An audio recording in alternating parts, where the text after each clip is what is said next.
Muy buenos días, mi nombre es Leonardo Martínez Cornelas y estoy con mi equipo, mis compañeros. Hola, soy Eduardo Chávez Valero. José Braneva Perea y a continuación vamos a hablar sobre los modelos atómicos de Dalton, Thomson y Rutherford para la materia de óptica y física moderna, impartida por la maestra Ana Gabriela Díaz Santoyo. Modelo atómico de Dalton. El modelo atómico de Dalton fue la primera conceptualización del funcionamiento, estructura y disposición de los átomos.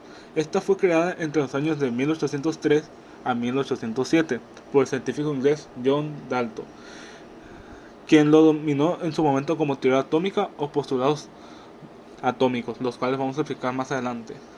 Esta elaboración teórica permitió brindar por primera vez una explicación satisfactoria tanto a la ley de las proporciones constantes, que establece la proporcionalidad fija entre sustancias que reaccionan, como a su vez a la ley de proporciones múltiples, que plantea que las proporciones entre sustancias permiten que una reacción química son siempre números enteros. Postulados del modelo de Dalton. Primer postulado. El primer postulado de la teoría que Dalton estableció eh, trata sobre que toda materia está formada por partículas elementales denominadas átomos, que no pueden ni ser divididas ni pueden destruirse, y tampoco no pueden ni crearse ni cambiarse en alguna reacción química. El segundo postulado dice que los átomos de un elemento son idénticos entre sí, tanto en peso como en otras características. A, Isótopos de átomos son oxígenos son necesariamente idénticos. En cambio, los átomos de elementos distintos se distinguen entre sí por su peso. Eh, este postulado surgió la noción de peso atómico relativo al comparar el de distintos átomos con el de nitrógeno. Tercer postulado. Los átomos no pueden dividirse sin importar que se combinen como resultado de una reacción química. Esto quiere decir que la combinación de átomos iguales o distintos generará compuestos o sustancias más complejas, pero siempre a partir del átomo como una unidad mínima fundamental de la materia. Cuarto postulado. La combinación de los átomos de distintos elementos puede formar distintos compuestos dependientes de la cantidad de estos elementos. Por ejemplo, el hidrógeno H2 y O2. Eh, Aquí en esta imagen se puede ver, apreciar cómo se combinan diferentes átomos para formar diferentes compuestos, pero también se aprecia que estos no se ven afectados en su representación. Cada uno tiene un color, peso distintivo uno entre el otro. El quinto postulado menciona que los átomos de elementos distintos pueden combinarse en cantidades de dos o más para formar los distintos compuestos químicos, como vimos anteriormente en la imagen anterior y como se ve en la siguiente imagen que tenemos aquí en la diapositiva. El sexto postulado dice que los átomos no pueden ni crearse ni destruirse durante una reacción química, y el séptimo postulado dice que cuando los átomos se combinan para formar compuestos químicos, lo hacen en una proporción numérica simple y nunca fraccionaria, es decir, números enteros. Virtudes del modelo de Dalton. Son muchos los logros del modelo de Dalton. Este que significó el inicio formal de la química como tal, y además de cómo la tenemos hoy en día. La teoría atómica brindó un cauce a las preguntas de la química del siglo XVIII y siglo XIX y sentó las bases para la explosión posterior en el siglo XX, que conduciría de la mano de la tecnología a nuevos descubrimientos en el entendimiento de la materia. La teoría de Dalton era simple, eficaz y avanzada para su época. Limitaciones del modelo de Dalton. Era imposible que Dalton supiera en el siglo XIX lo que el siglo XX revelaría en materia de comprensión de los átomos, como por ejemplo que si están constituidos de materia más pequeña y cargada eléctricamente, es decir, por protones, neutrones y electrones. De hecho, los adelantos en energía atómica demostraron que el átomo efectivamente puede fisionarse y fusionarse. Además, otra limitación importante tuvo que ver con la ausencia de conocimiento de los pesos atómicos, como lo estableció la tabla periódica creada posteriormente por Mendeleev y Meyer, y sus regularidades periódicas y propiedades químicas específicas. Este limitante se debía a que Dalton creía que los compuestos químicos se toman con la menor cantidad de elementos posible, es decir, que el agua estaba formada por un átomo de oxígeno y uno de hidrógeno, y no por un oxígeno y dos de hidrógeno, como realmente es. y pues tampoco se podía dar cuenta de la existencia de los isótopos. A principios del siglo XX, se disponía de suficiente información química y física para que muchos físicos pudieran diseñar modelos de átomos. Se sabía que las partículas negativas con propiedades idénticas, es decir, los electrones, se podían obtener de muchas sustancias diferentes y de diferentes maneras. Esto sugería que los electrones eran componentes de todos los átomos. Pero la realidad era que los electrones estaban cargados negativamente, mientras que las muestras de un elemento eran eléctricamente neutras. Por lo tanto, los átomos que constituyen tales muestras también tendrían que ser probablemente neutros, hablando en cuanto a su energía. Tomando en cuenta este criterio y también considerando que en los átomos había electrones con carga negativa, todo esto indicaba que en un átomo era necesaria la presencia de una cantidad igual de carga positiva. El modelo de Thomson es un modelo del átomo propuesto en el año 1904 por Joseph John Thomson. Este nuevo modelo atómico fue una evolución del modelo atómico de Dalton, el cual proponía que los electrones eran partículas cargadas negativamente y que los átomos no tenían carga eléctrica neutra.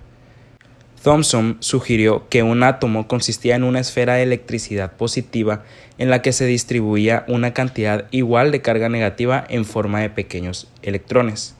Según este modelo, los electrones podrían girar libremente en una gota o nube, de la forma en la que se le quiera llamar, de una sustancia tan cargada positivamente.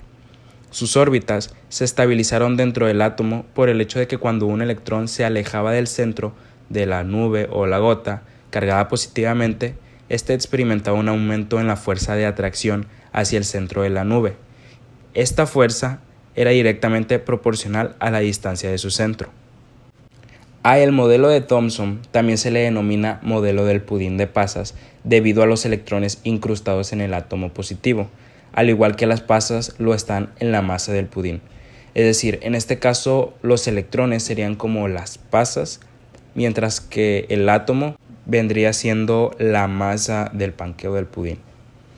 Este innovador modelo atómico usó la evidencia obtenida en los estudios de los rayos catódicos a lo largo del siglo XIX, la cual sugería que los átomos contenían partículas eléctricas de carga negativa. El modelo de Dalton ignoraba la estructura interna, pero el modelo de Thomson agregaba las virtudes de Dalton y con ello era posible explicar los hechos de los rayos catódicos.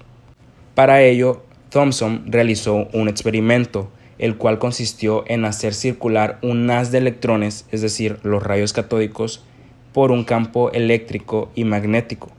Estos rayos viajaban en línea recta hasta llegar a las placas cargadas, y ahí el campo eléctrico provocaba una desviación de los rayos en un sentido, mientras que el campo magnético lo hacía en el sentido contrario, lo que provocaba un equilibrio en el efecto de los campos tanto eléctrico como magnético. A este experimento se le denominó el experimento de Thomson y fue así como él pudo determinar la relación entre la carga y la masa del electrón. No obstante, a pesar de las adiciones y evoluciones que tuvo el modelo de Thomson respecto al modelo de Dalton, este aún otorgaba predicciones erróneas sobre la distribución de la carga positiva dentro de los átomos, además de que este era incapaz de explicar la irregularidad de la tabla periódica de Mendeleev, y de la misma manera este modelo dio paso a la formulación de un problema de física matemática que hasta el día de hoy no tiene solución, el cual era encontrar la configuración de muchas cargas con la energía potencial más baja de una esfera, denominado problema de Thomson. Es decir, dicho de otra manera, la pregunta en cuestión era ¿cuál es la configuración de mínima energía para n electrones con una fuerza repulsiva de 1 sobre radio al cuadrado en una superficie esférica? Para valores de n electrones pequeño, era fácil encontrar la solución, porque por ejemplo para 6, para 4 y para 12 correspondían a los vértices de un sólido platónico. El problema surgía cuando n era mayor a 400, ya que no se podían encontrar muchas de las soluciones y de las pocas que se podían calcular tenían que ser obtenidas por un ordenador.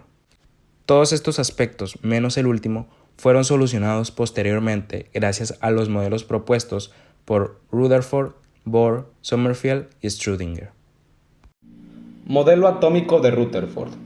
Este modelo atómico, propuesto por Ernest Rutherford en 1911, también conocido como modelo planetario, es un modelo que propuso nuevas características que se han mantenido incluso en modelos posteriores, como la existencia de un núcleo, es decir, la concentración de la mayoría de la materia en un pequeño volumen en comparación con el tamaño del átomo, y también la presencia de electrones que giran alrededor del núcleo atómico.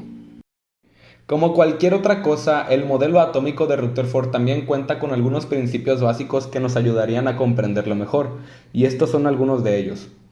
Las partículas que tienen una carga eléctrica de signo positivo se encuentran en una cantidad muy pequeña en comparación con la del tamaño del átomo. Una gran porción de la masa del átomo se encuentra situada en un pequeño espacio central, al cual Rutherford llamó núcleo. Sin embargo, no lo hizo en sus primeras anotaciones, sino fue a partir del año 1912. Los electrones con carga eléctrica negativa rondan alrededor del núcleo. Estos giran a grandes velocidades en torno al núcleo y en trayectorias circulares a las que llamó órbitas. Los electrones cargados con energía negativa, como el núcleo con carga de signo positivo, se mantienen juntos por una fuerza de acción electrostática. El experimento de Rutherford fue llevado a cabo en los laboratorios de física de la Universidad de Manchester entre los años 1909 y 1913. Dirigido por Rutherford y llevados a cabo por Hans Eiger y Ernest Madsen, este experimento tiene una relevancia que se encuentra en que las consideraciones y deducciones que se encontraron a partir del mismo dieron origen a un nuevo y versátil modelo atómico. El experimento consistía en bombardear con partículas alfa una lámina estrecha de oro de algunos 100 nanómetros de grueso. Estas partículas alfa se trataban de iones, es decir, átomos sin electrones. Ahora, tomando en cuenta que las partículas alfa eran iones, es decir, estaban cargadas únicamente de protones, si el modelo de Thomson era verdadero, estas partículas alfa traspasarían los átomos de oro en una línea recta. Y para poder estudiar esta deflexión que sufrían las partículas, se situó un filtro fluorescente de sulfuro de zinc en torno a la lámina de oro. Se pudo ver que, no obstante, algunas partículas traspasaban los átomos de oro en una línea recta, otras se desviaban en trayectorias aleatorias.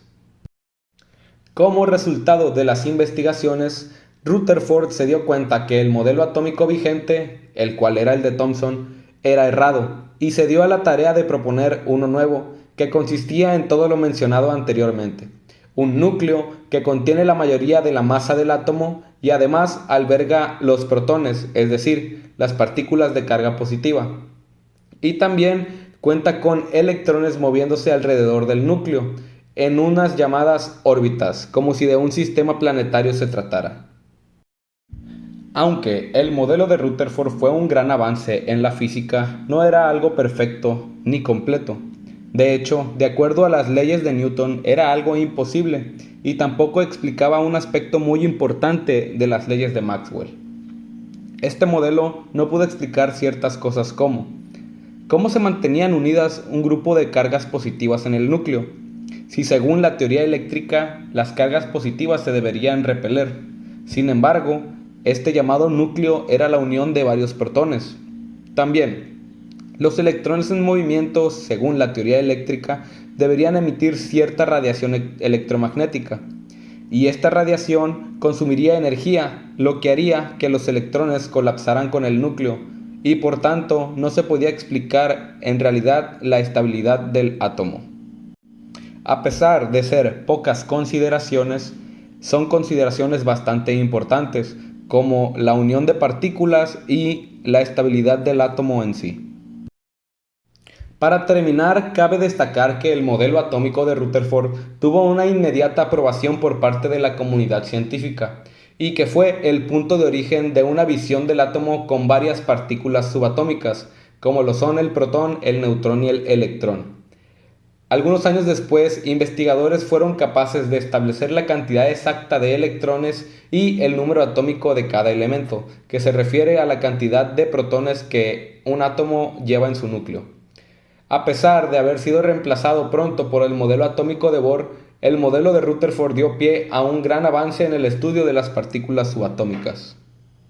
En fin, la evolución y propuestas de cada uno de los físicos a lo largo de la historia ha proporcionado grandes herramientas para poder comprender cómo funciona un átomo y representar de manera gráfica la materia en su dimensión atómica, siendo el modelo de Dalton la base de todos los modelos existentes. Conforme avanza la química, los científicos siguen experimentando y cada vez descubren más cosas. Por ello, puede que en un futuro surjan nuevos modelos atómicos. Muchas gracias por su atención.